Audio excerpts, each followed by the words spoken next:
এটা ছিল ২৩শে ডিসেম্বর। সকাল ৯টার সময় বাসা থেকে আমরা বের হয়েছি ভোলা যাওয়ার জন্য। আমাদের বাসা থেকে লঞ্চঘাটটা কাছাকাছি হওয়াতে খুব বেশি একটা সময় লাগেনি। খুব বেশি হলে ১০ মিনিট সময় লেগেছে। লঞ্চে ওঠার পরেও খুব বেশি একটা সময় অপেক্ষা করতে হয়নি। ৯টা ৪৫ এ আমাদের লঞ্চটা ছেড়েছে। তো বাসা থেকে তো সকালে নাস্তা করে আসিনি। আপনাদের ভাইয়া বলল লঞ্চে গিয়েই নাস্তা করব। তো লঞ্চে তো বিভিন্ন ধরনের খাবার পাওয়া যায়। তো এখানে আসার পর লঞ্চের স্পেশাল ডিম রুটি দিয়ে আমরা সকালের নাস্তা করলাম। তারপরে আ কলা ছিল। আপনাদের ভাইয়া চা খেতে বলেছিল। তো চা আর খাইনি আমরা, বড়ই ছিল। এইরকম খাবারগুলো খেয়েছি। তো ওই যে ছোট লঞ্চটা দেখছেন ওইটা হয়তো পিকনিকের জন্য ভাড়া করেছে ওরা। এইটা তো পিকনিকের সিজন।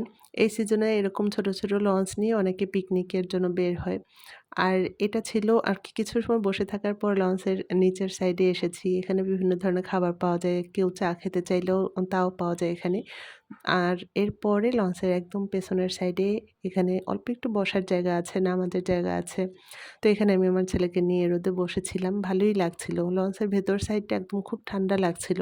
আর এই লঞ্চগুলো ছোট হওয়াতে এখানে কোনো কেবিন নেই। বসার জন্য সোফা আছে।